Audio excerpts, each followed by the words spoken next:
Voy a leerte una frase. Va a ser así como una clase de historia para que te conectes y no te me distraigas, que creo que te va a servir. Espero. En toda la historia de Jesucristo, el evento más importante es la resurrección.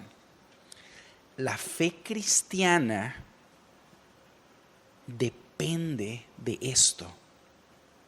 Es muy alentador saber que este testimonio es registrado por cada uno de los evangelistas y también por Pablo. Los nombres de aquellos que lo vieron después de su triunfo sobre la muerte están registrados.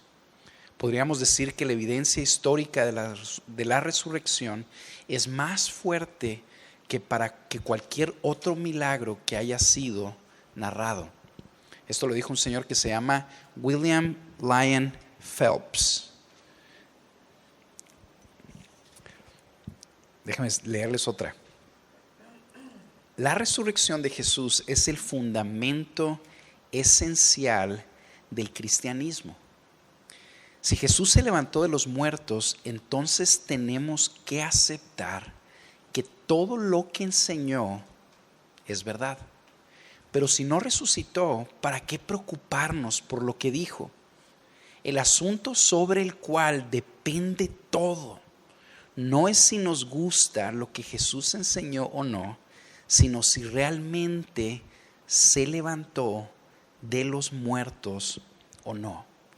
Eso lo dijo un señor que se llama Tim Keller. Y básicamente en lo que se resume esto que acabamos de leer es que toda la enseñanza del cristianismo está pendiendo del hilo de la resurrección. Si la resurrección de Jesús no es cierto, entonces tú y yo no tenemos por qué molestarnos en poner atención a lo que Jesús dijo. Pero si la resurrección es cierta, lo mejor que tú y yo podemos hacer es prestar oído a lo que Jesús de Nazaret enseñó, porque es la verdad y Él lo demostró con la resurrección. ¿Estás de acuerdo? Ok. Vamos a revisar la evidencia. Yo estuve leyendo estas últimas 2 semanas.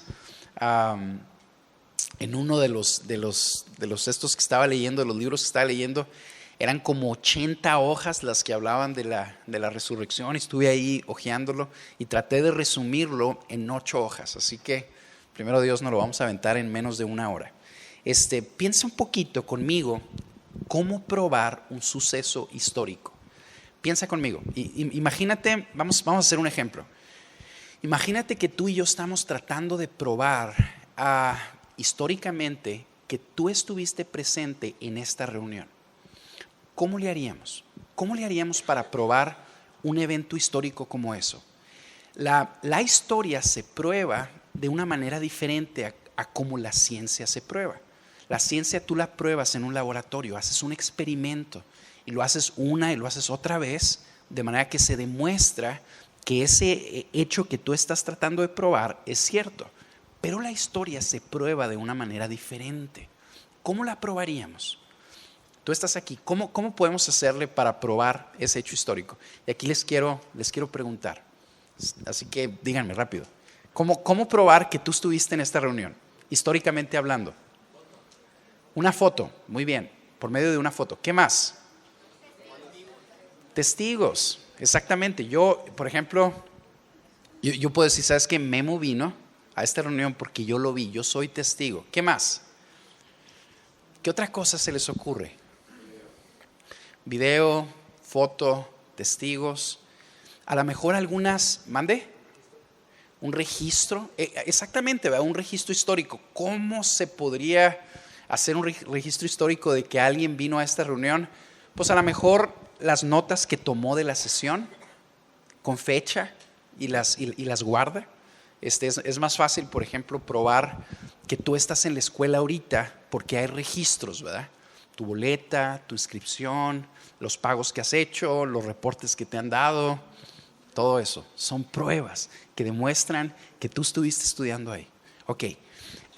esa es la forma en la que tú y yo vamos a buscar tratar de analizar la evidencia de la resurrección de Jesús. Piensa un poquito conmigo. Hace 2000 años no habían fotos, ¿verdad? No había video.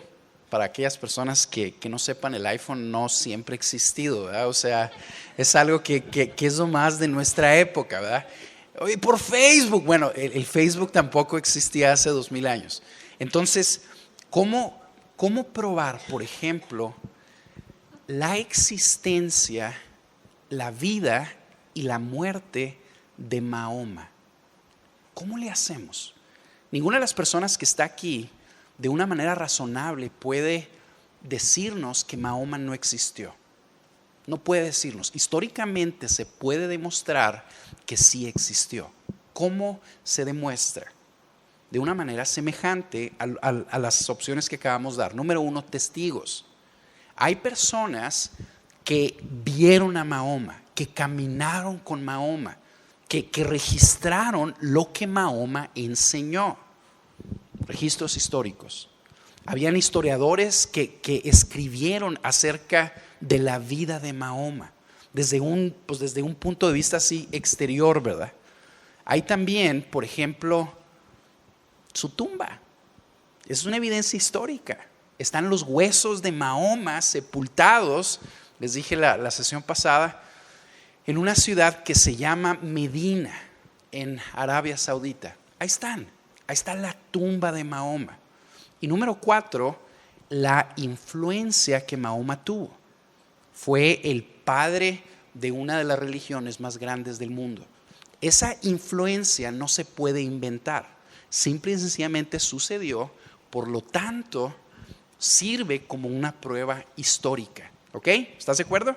Ninguna persona razonable va a decirme, Mahoma no existió.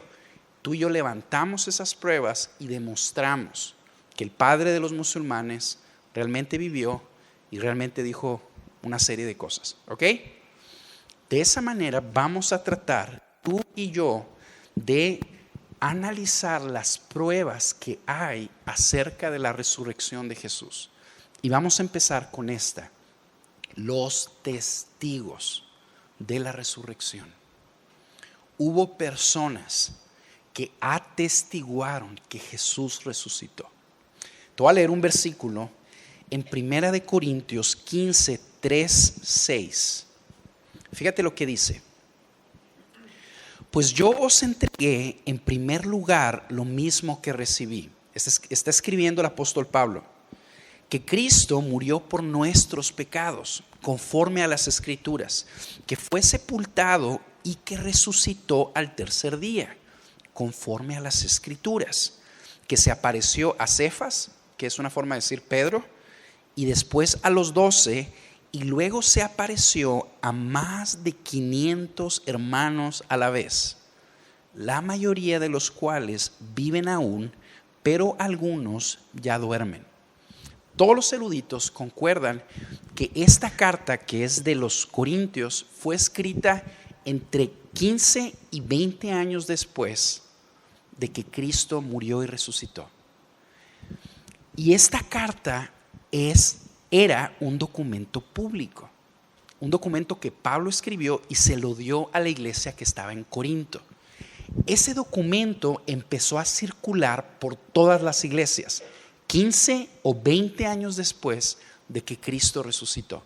Y en ese documento quiero que veas cómo Pablo está afirmando que Cristo resucitado se le apareció a Pedro y luego a los 12 y luego a más de 500 testigos, que algunos estaban vivos. ¿Te fijaste?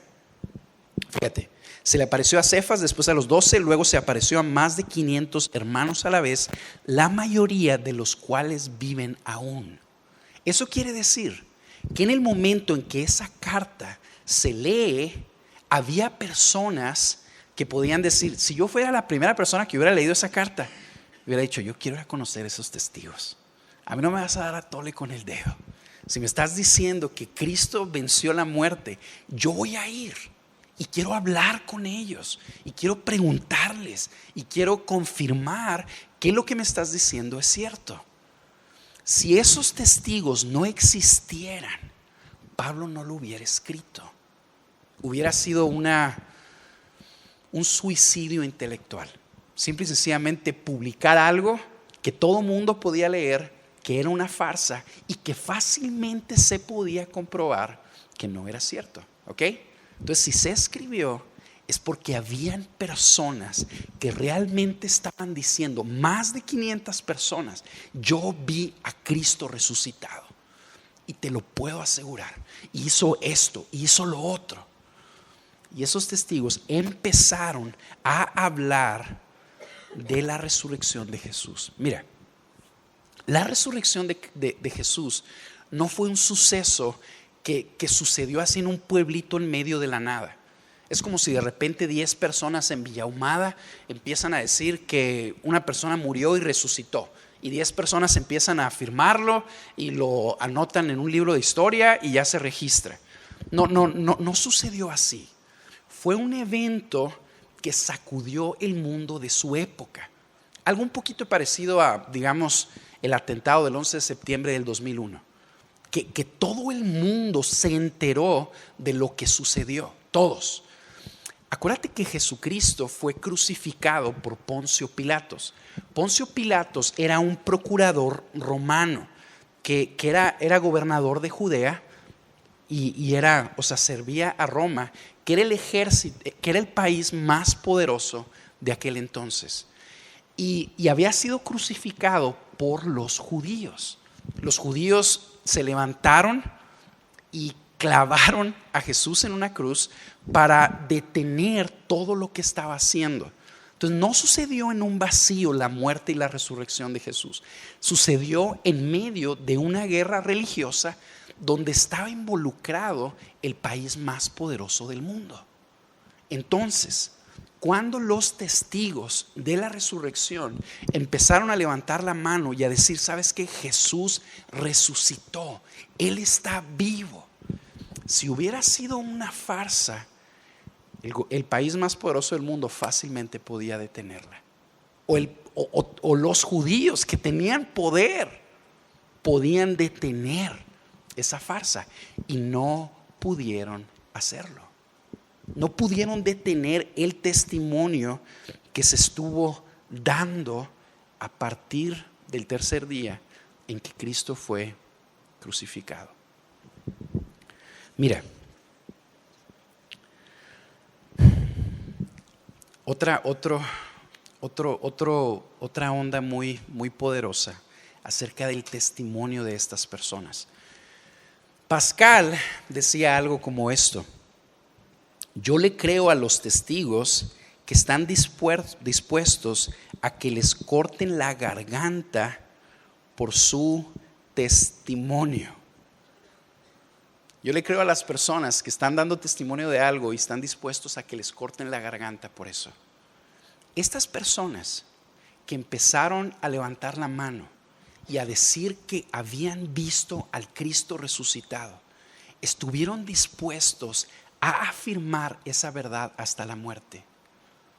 Esa es una prueba histórica contundente. De hecho, podríamos decir que no hay un testimonio más convincente que ese. Un testimonio de una persona que te diga hasta que la mates que un hecho es verdad. No hay un testimonio más firme que ese. ¿Me explico? Porque está arriesgando su vida. Y no solo eso, sino que morían familias enteras.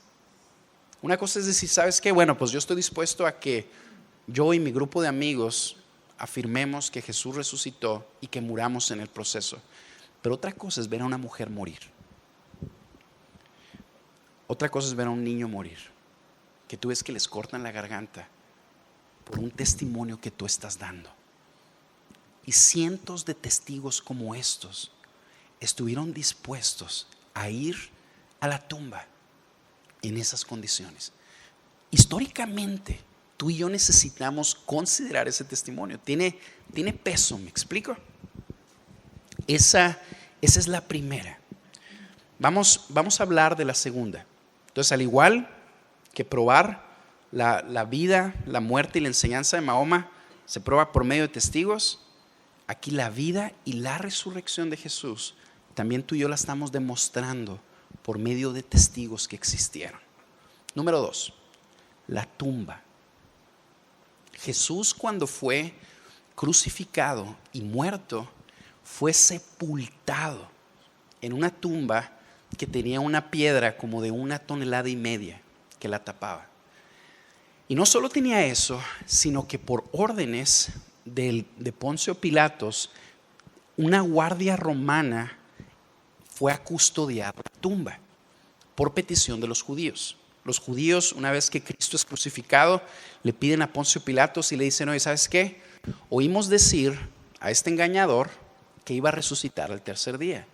¿Por qué no nos ayudas? Pon una guardia romana allá afuera de la tumba, no sea que los discípulos lleguen a robarse el cuerpo y empiecen a inventar una historia. Entonces Poncio Pilatos accedió a la petición y les dio una guardia. Entonces las guardias eran más o menos de 4 soldados. Habían 4 soldados fuertemente armados afuera de la tumba. Estás hablando de soldados romanos, soldados que estaban entrenados para matar, armados para matar. Yo estaba leyendo y hagan de cuenta que tenían sus armas eran una lanza, y luego era un escudo, y luego tenían una daga en el cinturón. Esas eran más o menos las 3 armas que ellos tenían. Y aquí estaban 4 soldados armados custodiando la tumba. Y luego la piedra, dicen los historiadores, que probablemente pesaba 1,5 toneladas. Y hay un escrito que se encontró que dice que se necesitaban como 20 personas para moverla. Esa es la tumba de Jesús. Ahí estaba el cuerpo de Jesús sepultado. Y en medio de ese escenario, fíjate lo que pasó según Mateo 28, del 1 al 15. Te lo voy a leer. Pasado el día de reposo, al amanecer del primer día de la semana, María Magdalena y la otra María vinieron a ver el sepulcro. Y aquí se produjo un gran terremoto, porque un ángel del Señor, descendiendo del cielo y acercándose, removió la piedra y se sentó sobre ella. Su aspecto era como un relámpago y su vestidura blanca como la nieve. Y de miedo a él, los guardias temblaron y se quedaron como muertos. Es decir, vieron el ángel y se desmayaron. Y hablando el ángel le dijo a las mujeres: vosotros no temáis, porque yo sé que buscáis a Jesús, el que fue crucificado. No está aquí, porque ha resucitado, tal como lo dijo.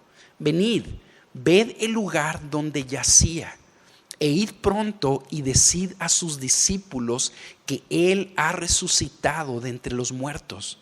Y he aquí, él va delante de vosotros a Galilea. Ahí le veréis. He aquí os lo he dicho.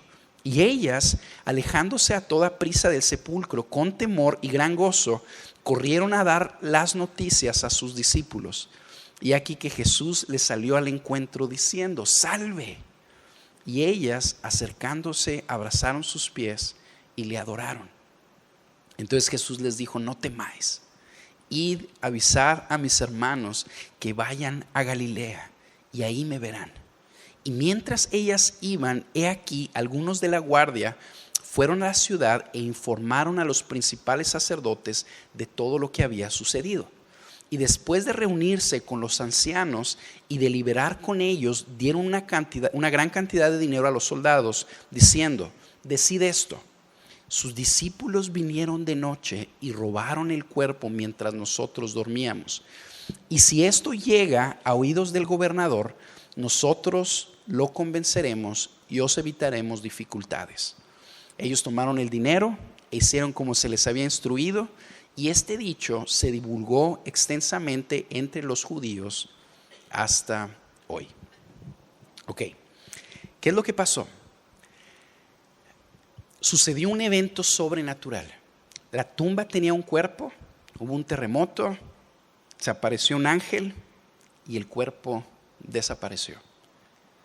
Ese era un hecho. No podían explicarse qué era lo que había pasado, pero de lo que estaban seguros era que había una tumba vacía. Había una tumba que no tenía cuerpo. Ese era un hecho. Entonces los judíos y la guardia romana tuvieron que tomar una decisión de cómo iban a responder ante ese hecho. Los discípulos empezaron a decir, ¿sabes por qué está la tumba vacía? Porque Jesús resucitó. Los romanos y los judíos, al no poder explicar ese acontecimiento, dijeron, bueno, ¿sabes qué? Vamos a inventar que los discípulos se robaron el cuerpo y simple y sencillamente, cuando ustedes estaban durmiendo, vamos a decir eso para poder explicar lo sucedido. Y los soldados se la compraron y empezaron a promulgar eso. Vamos a ver por qué esa teoría es completamente falsa y es muy fácil de demostrar que los discípulos no se robaron el cuerpo. Pero miren, déjenme decirles otra vez. Este argumento está cimentado sobre un hecho histórico. No había cuerpo en la tumba. ¿Ok? No estaba el cuerpo. Si hubiera habido un cuerpo, inmediatamente el pueblo judío podía agarrar al cuerpo de Jesús crucificado y decir, ¿sabes qué? Es una farsa. Es una farsa que Jesús se levantó de los muertos. Aquí está su cuerpo.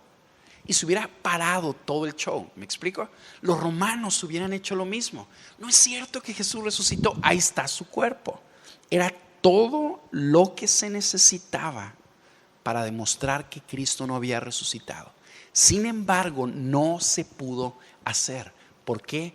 Porque no había cuerpo. Había una tumba y esa tumba estaba vacía. ¿Ok? Bueno, vamos a ver por qué la teoría de que los discípulos se robaron el cuerpo es completamente ilógica. Mira, número 1, los discípulos estaban derrotados cuando Cristo fue crucificado. Ellos estaban temerosos porque Cristo había sido clavado en la cruz. ¿Qué fue lo que pasó cuando llegó la guardia romana una vez que Jesús fue traicionado por Judas? Todos los discípulos huyeron.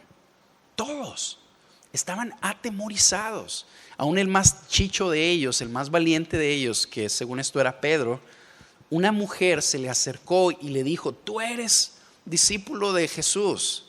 Y Pedro negó a su maestro, intimidado por una mujer. ¿Ok? Yo a lo mejor me imagino que era así como Mardeni, así chiquita, muy entrona, pero chiquita, ¿verdad? Y aquí tienes a Pedro, un grandote así, barbón, intimidado por una muchacha. ¿Ok? Así es como estaban los discípulos. Ahora, el hecho de que estos discípulos derrotados, atemorizados, hayan llegado a robarse el cuerpo de Jesús es completamente increíble. ¿Por qué? Número 1, la guardia romana, fíjense, cuando dicen los evangelios que una vez que pusieron la piedra, la sellaron con el sello romano. La piedra estaba sellada. Y básicamente ese sello era así como el símbolo de Roma. Y violar ese sello era así como una pena capital. Era una deshonra a Roma. Por lo tanto, la guardia estaba de una manera diligente guardando ese sello. ¿Me explico? No podían ellos arriesgarse a que se difamara el sello de Roma porque ellos serían los responsables. El castigo que se le infligía a los soldados romanos por no cumplir su deber era ejemplar. Era muy duro. De manera que el ejército infundía temor en sus soldados y por lo tanto estos guardaban su deber de una manera muy celosa. Entonces, aquí tienes a un grupo de soldados que fueron mandados con la misión de resguardar la tumba porque al tercer día el tipo que está adentro dijo que iba a resucitar. Entonces ellos estaban en guardia, ¿me explico? Estaban esperando No, es completamente increíble que se hayan quedado dormidos. Número 2, que los soldados que los discípulos se pusieran a mover la piedra, una piedra de 1,5 toneladas, mientras los soldados estaban dormidos, que ellos no se hubieran dado cuenta y que en medio de ese agarraban el cuerpo de Jesús y luego se lo llevaran, tampoco es creíble. La razón por la que los soldados aceptaron una mentira como esas, creo yo que era porque era lo único que les quedaba. Creo yo, estaba pensando en esto y digo, creo yo que los soldados nomás tenían 3 opciones. 3 opciones. Les estaba esperando la muerte porque no habían cumplido su deber. Entonces ellos tenían que rendirle cuentas a Poncio Pilatos por lo que no hicieron. Entonces creo que tenían 3 opciones. Número 1, confesar que 11 discípulos los habían derrotado y se habían robado el cuerpo. Pero eso no era factible porque no había huellas de pelea. ¿Me explico? Para decir eso tenían que demostrar que había huellas de pelea. O sea, ellos no estaban ni golpeados ni nada. ¿Me explico? Y además, si hubiera habido un complot, cuando hay una pelea con soldados preparados, o sea, tú tienes a los soldados y hay un cuate que está haciendo una guardia. Se acercan personas y ese soldado avisa. De repente están derrotando a los soldados y los soldados están entrenados para salir corriendo y pedir ayuda. ¿Me explico? Y en medio de todo ese ajetreo hay muertos. En medio de todo ese ajetreo hay sangre. Y en medio de todo ese ajetreo de muertos y sangre, pues la gente se da cuenta. ¿Me explico? La gente que vivía en los alrededores. Entonces no podían decir eso porque no había huellas de que eso había sucedido. Para nada. Número 2, decirle a Poncio Pilatos que se le había aparecido un ángel, que había movido la piedra y que Jesús había resucitado. Para los romanos que habían sido conquistados culturalmente por los griegos, eso era totalmente inaceptable. Yo se los decía la vez pasada que los romanos consideraban la resurrección algo incongruente porque veían el mundo material como impuro. Veían el mundo material como de paso, de manera que cuando morían el espíritu era liberado y ya estaba en un ambiente puro. ¿Me explico? Entonces era completamente inaceptable para una mente romana, griega de aquel entonces la resurrección. No era creíble. Igual que es difícil de creer para ti y para mí. Entonces el decirle eso a Poncio Pilatos, pues era algo semejante a que tú que estás ahorita en exámenes finales, imagínate que llegas así con tu profesor, ¿verdad? Y llegas y le dices, ¿sabes qué, profe? No traigo el trabajo final porque ayer se me apareció un ángel y me lo robó. ¿Qué te va a decir el profesor? ¿Sabes qué tonta historia? ¿Me explico? Los soldados estaban enfrentando algo semejante, además de que no lo entendían. Ellos no entendían qué había pasado. Ellos vieron un ángel y al verlo se orinaron, y no solo se orinaron, sino que se desmayaron. ¿Me explico? Dice la Biblia que cayeron como muertos. Cayeron como muertos. Déjame decirte algo, los ángeles no son como los pintan en las caricaturas o en las tarjetitas esas de Precious Moments, ¿verdad? Que tú los ves y dices, ay, qué bonito, yo quiero uno. Son terribles. O sea, son seres terribles, intimidantes. Todas aquellas personas que han visto un ángel en la Biblia, bueno, no sé si todas, pero la gran mayoría caen como muertos. ¿Ok? Eso es lo que pasó con estos soldados. Hay un terremoto, se mueve la piedra, hay un ángel terrible que estaba vestido como un trueno. Imagínate el color de un trueno, ¿verdad? Así estaba vestido este ángel. Les empieza a hablar. Se caen como muertos. No lo entienden bien. Y una vez cuando se despiertan, la tumba está vacía. Entonces no lo entendían. van con los sacerdotes y los sacerdotes les dicen, ¿sabes qué? Y fíjate, ¿por qué fueron con los sacerdotes? ¿Por qué no fueron inmediatamente con los romanos? Porque les esperaba la muerte. Si ellos iban inmediatamente con Poncio Pilatos, los ejecutaba por haber dejado que el sello de la piedra que representaba a Roma fuera violado. Inmediatamente los ejecutaban. Entonces fueron con los judíos, los principales de los judíos, para aliarse con ellos porque era la única opción que les quedaba. Ellos tenían poder. Los judíos habían crucificado a Jesús.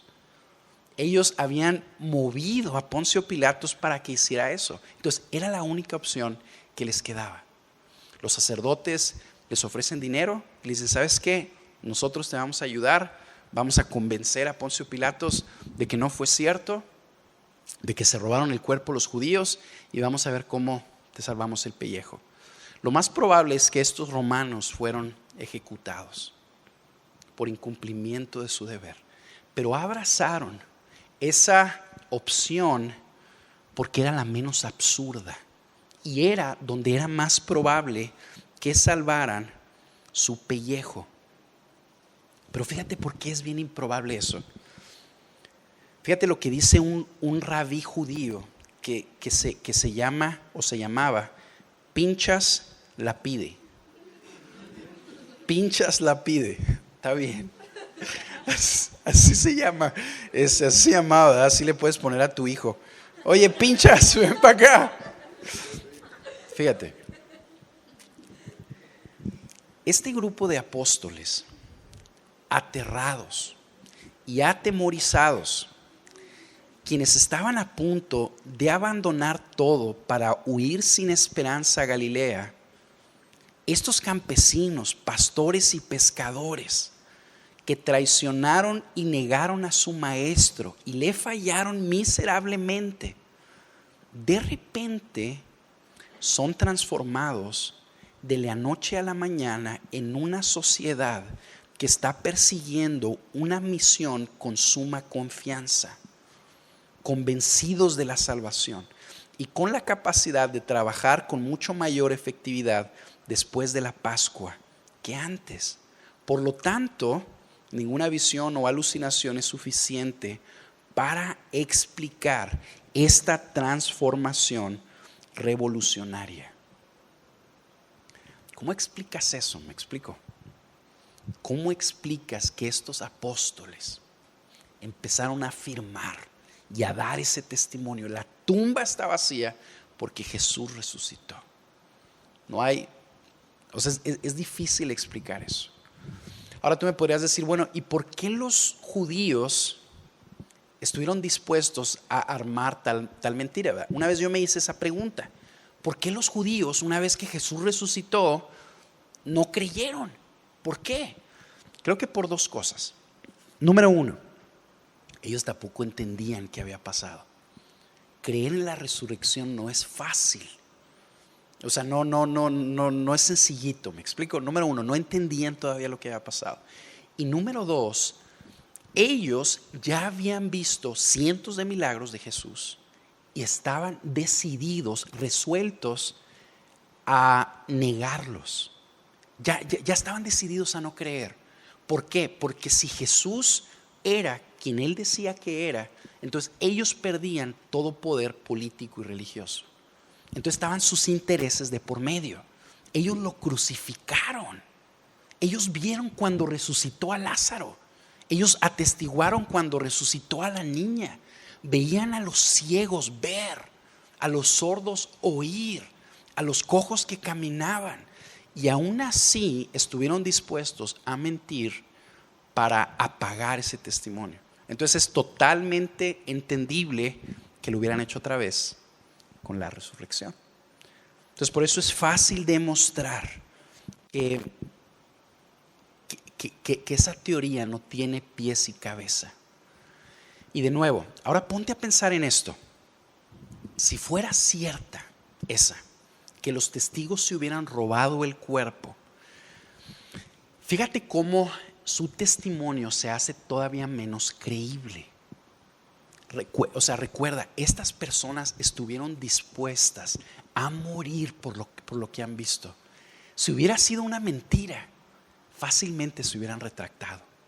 Te quiero leer este pensamiento de una persona que se llama un poquito mejor, se llama J.P. Moreland. Fíjate lo que dice J.P. Moreland.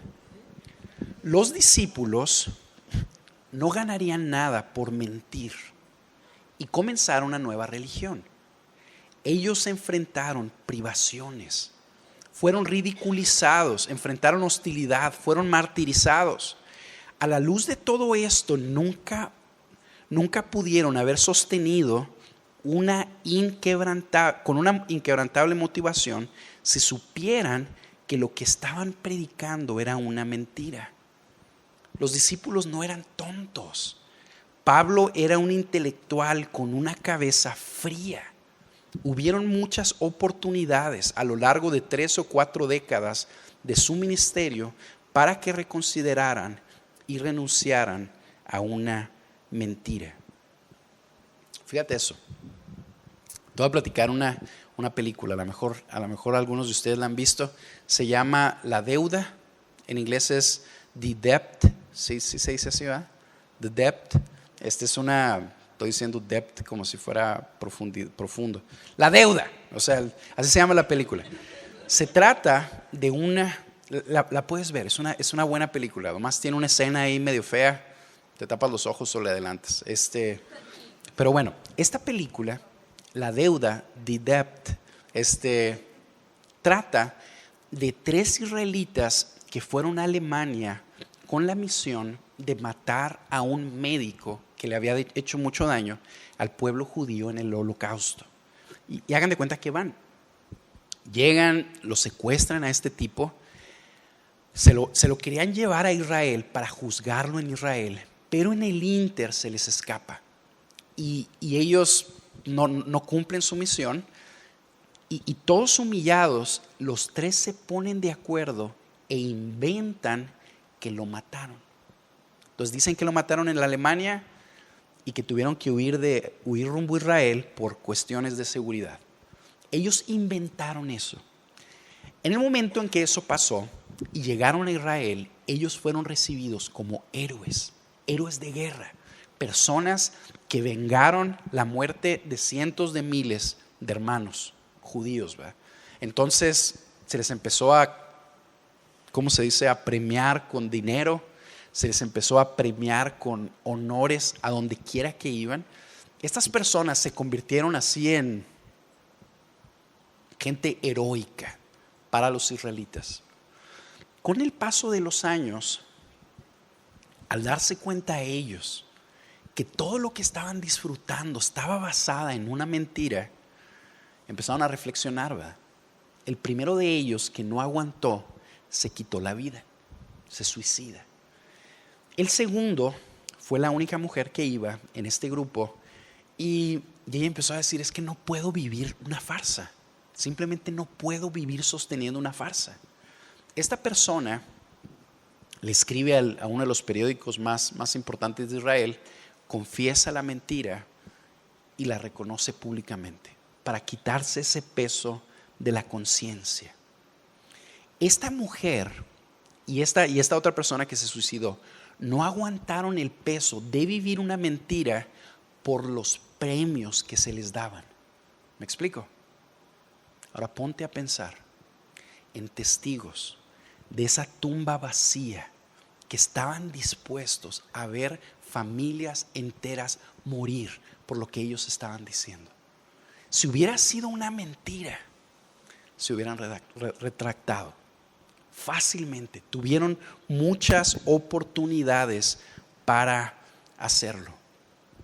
Entonces fíjense, ya tenemos dos pruebas. Número 1, los testigos contundentes. Número 2, la tumba vacía.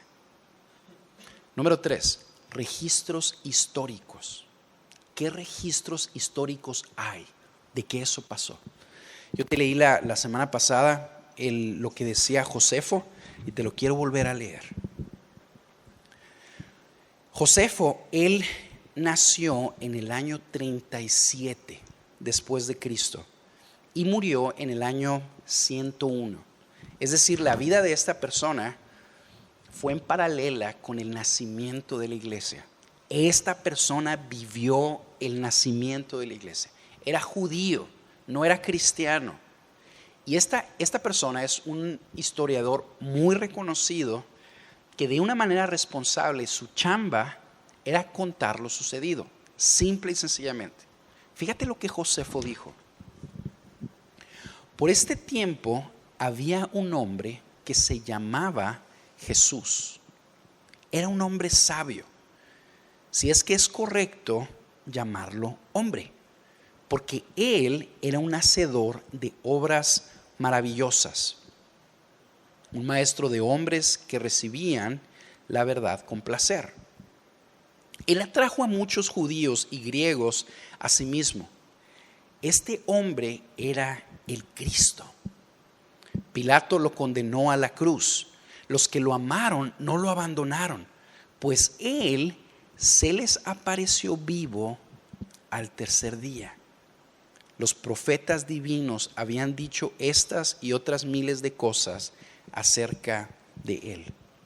Fíjate algo, si tú y yo nos ponemos a analizar lo que Josefo dijo, nos damos cuenta, número uno, que él simple y sencillamente estaba relatando acerca de la resurrección. No sabemos si creía en la resurrección o no, porque simple y sencillamente como que lo puso así, se les apareció vivo en varias ocasiones a los discípulos, ¿verdad?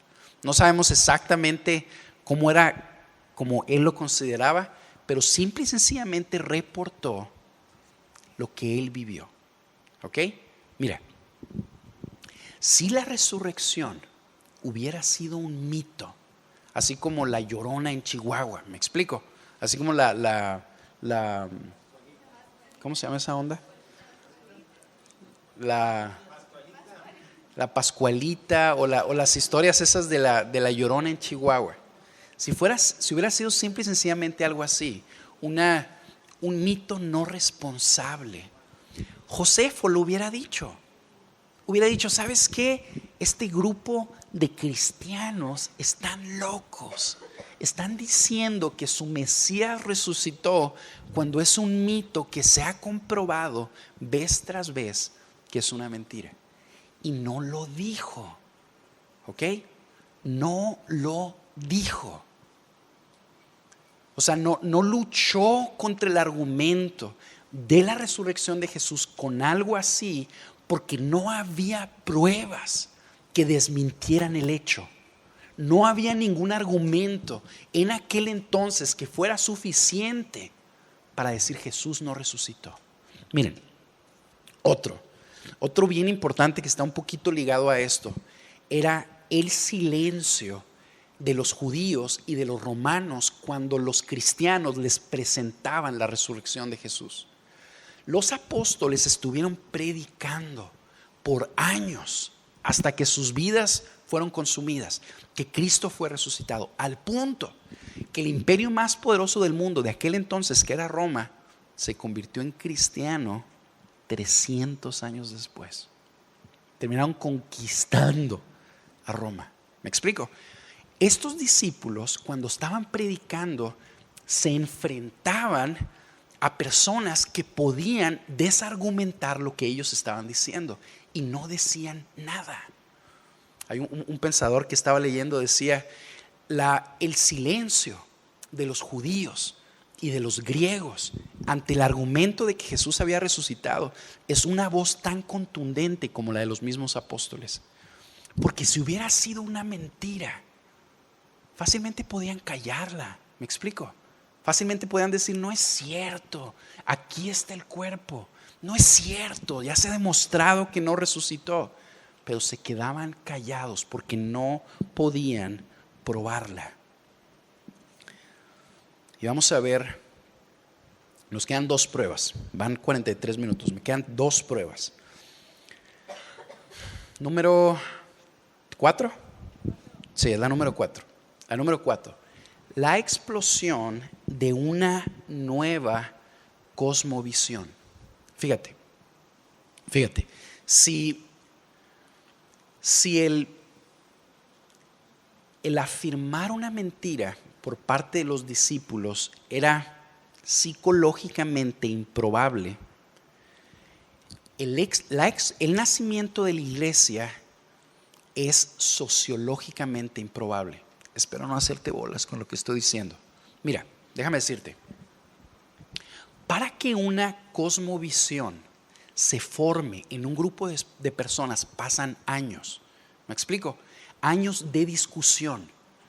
Personas que empiezan a argumentar acerca de un punto de vista y luego otras personas empiezan a argumentarlo y por años empiezan a bombardearlo en una sociedad, de manera que las sociedades empiezan a crecer con una cosmovisión diferente. Es lo que ha pasado con nosotros. Desde que yo estaba en secundaria, yo me acuerdo que los profesores estaban bombardeando el hecho de que no había verdades absolutas. Que un hombre podía ser hombre si él quería, pero si quería ser mujer también podía ser mujer, ¿verdad? Que podía decidirlo. Por años se ha ido bombardeando al punto que muchos de ustedes, si yo les pregunto, ¿la preferencia sexual es libre? Algunos de ustedes me van a decir, ¿sabes qué? Yo creo que sí, ¿verdad? Porque ya se ha ido formando. Así se forma una cosmovisión. ¿Ok? Bueno, cuando la iglesia nace, cientos de miles de personas empezaron a abrazar una cosmovisión diferente. Que Jesús había resucitado, que Él era el juez del universo y que su eternidad dependía de lo que Él decidiera. De la noche a la mañana lo abrazaron. ¿Cómo explicas eso? ¿Cómo explicas que eso haya sucedido? Fíjate lo que dos personas dijeron al respecto. Una se llama John Ankerberg y otro John Weldon. Fíjate lo que ellos dijeron. Pudo haber llegado a resurgir la iglesia cristiana como el resultado de la muerte y crucifixión de Jesús a través de un grupo de apóstoles escépticos, desanimados y atemorizados. Acuérdate que cuando a los apóstoles les crucifican a su Mesías, eso los desanima, los atemoriza. De ninguna manera. Solo la resurrección de Cristo puede explicar la motivación de los discípulos de dar sus vidas para predicar acerca de Cristo y nutrir así la iglesia cristiana que el Señor había fundado. Es difícil sobreestimar lo devastador que debió de haber sido la crucifixión de Jesús para los apóstoles. Ellos habían sacrificado todo por Jesús, sus trabajos, sus casas, sus familias. Todo valor para ellos estaba situado en Jesús, todas sus esperanzas, sus vidas enteras, todo. Pero ahora estaba muerto, acusado públicamente como un criminal. Los apóstoles se encontraban abatidos y deprimidos en la conclusión de que Cristo no era el Mesías. Estos hombres no eran personas listas para creer. El simple hecho de que Jesús los reprende por su incredulidad indica que Tomás no era el único que tenía una mentalidad escéptica. De vez en vez Jesús reprendió a los 11 discípulos por su incredulidad en su resurrección. Esto prueba que ellos fueron realmente convencidos en contra de su voluntad. Fíjate lo que está diciendo. O sea, lo que está diciendo es que el nacimiento explosivo de la iglesia arrasó con el mundo de aquel entonces. Los discípulos empezaron a predicar el evangelio entregando sus vidas y sus posesiones enteras. Ese nacimiento tú no lo puedes explicar como fuente de un grupo de discípulos derrotados porque su Mesías había sido muerto. ¿Me explico? La única explicación es que realmente Jesús resucitó y que ellos lo vieron y que ellos se dieron cuenta que era verdad y que se convencieron y que una vez que fueron convencidos predicaron esa verdad hasta la muerte. Ahora mira, esto me ayudó mucho a mí también.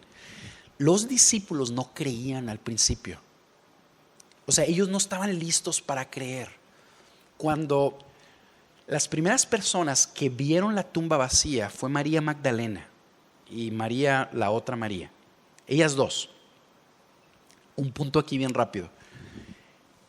El hecho de que se haya puesto en los evangelios eso era una tontería. Si no fuera cierto, no tenía caso que lo pusieran. Déjame decirte por qué. Porque en aquel entonces la mujer no tenía ningún valor en la corte. Entonces el testimonio de una mujer no probaba nada. El hecho de que haya sido registrado en los evangelios es porque realmente pasó. Por eso dijeron que así sucedió. No le cambiaron a los hechos. Era en su contra decir eso. Bueno, cuando las mujeres llegan con los discípulos y les dicen que Jesús había resucitado, estos no le creyeron. Te lo voy a leer bien rápido. En Marcos 16:11. Cuando ellos oyeron que él estaba vivo y que ella le había visto, María Magdalena, se negaron a creerlo. Después de esto se apareció en forma distinta a dos de ellos cuando iban camino al campo. Y estos fueron y se lo comunicaron a los demás, pero a ellos tampoco les creyeron. O sea, los apóstoles les estaban diciendo, Cristo ha resucitado. No es cierto, no te creo. No creían ellos inicialmente. Fueron convencidos porque Jesús se les apareció. Después se apareció a los 11 mismos cuando estaban sentados a la mesa y los reprendió por su incredulidad y dureza de corazón, porque no habían creído a los que lo habían visto resucitado. Fíjate, o sea, lo que Jesús hace después de que se levanta de los muertos, él sabía lo difícil que era creer. Entonces se les apareció cerca de 15 veces a los apóstoles y a más de 500 personas. Y cuando se les aparecía, convivía con ellos. No solo les recordaba las cosas que les había enseñado, sino que hasta comía con ellos, de manera que ellos vieran que realmente se había levantado de entre los muertos. Era como si Jesús estuviera convenciéndolos. Mira, estoy vivo. Es así como se convencieron, después de verlo por muchos días y convencidos, estuvieron dispuestos a decir, ¿sabes qué? Esa es la verdad. Y hasta la muerte lo confesaron. Mira, esta evidencia que tú y yo acabamos de ver es fuerte. Es lo que llevó a este hombre que se llama Thomas Arnold. Era el famoso decano de una escuela que se llamaba Rugby y era autor de la famosa trilogía La historia de Roma. Fíjate lo que este historiador dijo acerca, o sea, después de analizar esta evidencia que tú y yo estamos viendo. La evidencia de la vida, la muerte y la resurrección de nuestro Señor ha probado ser frecuentemente satisfactoria. Es buena, de acuerdo a las reglas comunes para distinguir la buena evidencia de la mala evidencia. Miles y cientos de miles de personas la han revisado pieza por pieza, tan cuidadosamente como cada juez resume la más importante de las causas. Yo mismo la he revisado en muchas ocasiones, no para persuadir a otros, sino para satisfacerme a mí mismo. Yo he estudiado en muchas ocasiones las historias de otros tiempos y he examinado el peso de la evidencia de aquellos que han escrito acerca de diferentes cosas. Y puedo decir que no conozco de algún otro hecho de la historia de la humanidad que ha sido probado por mejor y más completa evidencia de todo tipo para el entendimiento de un investigador justo, que la gran señal que Dios nos ha dado de que Cristo murió y resucitó de los muertos. Es la conclusión a la que él llega. Una persona que se dedica a probar evidencias históricas. Mira, si tú le piensas bien y tratas de decir, ¿Cómo demostrar históricamente que Jesús resucitó? Y hay como que piececitas que crees que le faltan a este argumento. Dime cuáles son. Dinos cuáles son. De hecho, una de las preguntas para tus grupos de discusión es esa. Si tú te pones a pensar históricamente, no puedes demostrar un hecho de otra manera. Por medio de testigos, ahí están testigos. Registros históricos, hay registros históricos. Hay evidencia histórica, una tumba vacía y la explosión de la iglesia. ¿Cómo explicas eso? ¿Qué más pruebas tú y yo necesitamos? Mira, y te voy a decir una última cosa. Yo creo que la prueba más poderosa de todas es esta. Si Jesús está vivo, si Él se levantó de los muertos realmente, eso quiere decir que Él está vivo el día de hoy. Y si Él está vivo el día de hoy, está igual de vivo que cuando se le manifestó a los discípulos. ¿Estás de acuerdo? Y mira, eso quiere decir que tú y yo podemos conocerlo. Si Él está vivo, tú puedes conocerlo, porque Él está vivo. Y yo quiero animarte a esto. Mira, lo que te va a convencer a ti de la resurrección es tener un encuentro con Jesús. Y tú le puedes preguntar y le puedes decir: Señor Jesús, si realmente resucitaste de los muertos y quieres que viva para ti, ayúdame a creer. Ayúdame, quiero tener un encuentro contigo. Un encuentro que me demuestre que estás vivo. Es el testimonio que ha dado la iglesia a través de 2000 años. Todos los discípulos de Jesús han tenido un encuentro personal con Jesús mismo, con el Jesús resucitado. Y ese Jesús cambió sus vidas. Es el testimonio que yo puedo darte. La única razón por la que yo estoy aquí y mi vida es completamente diferente a como era hace 15 años, cuando andaba haciendo tonterías que ni cabe al caso mencionar. La única razón es porque yo le empecé a decir a Jesús: Jesús, si tú estás vivo, yo quiero conocerte. Y lo que sucedió es que Él me permitió tener un encuentro con Él, y ese encuentro cambió mi vida. Y también puede cambiar la tuya. Así que quiero animarte. Hazle a Jesús esa petición. Esa es la más convincente de todas las pruebas. Que tú puedes tener acceso a Él. Ahora, mira. Si Jesús está vivo, entonces eso hace toda la diferencia. Porque eso quiere decir que lo que Él dijo es verdad. Eso quiere decir que la invitación que Él te hace a seguirlo es la invitación más importante que tú puedes considerar. Jesús llamó a sus discípulos y ha llamado al mundo entero a seguirlo. No a ponerle like, no a ser sus fans, no a asentir con lo que Él dice, a seguirlo. A eso es a lo que nos está llamando. Si Él resucitó de los muertos, entonces lo más importante que tú y yo podemos hacer es responder a esa invitación. Y siendo sinceros, discúlpenme la palabra que voy a usar, lo más tonto que tú y yo podemos hacer es rechazar esa invitación de seguirlo. ¿Cómo estás respondiendo tú? Esa es una pregunta que yo te quiero someter a ti. ¿Cómo estás respondiendo ante la invitación del Jesús resucitado? ¿Sí? Medítalo un poquito. La siguiente sesión, lo que vamos a ver es cómo la resurrección de Jesús no solo prueba que Él es verdad, sino que prueba que las mejores noticias que han llegado al corazón humano son ciertas también.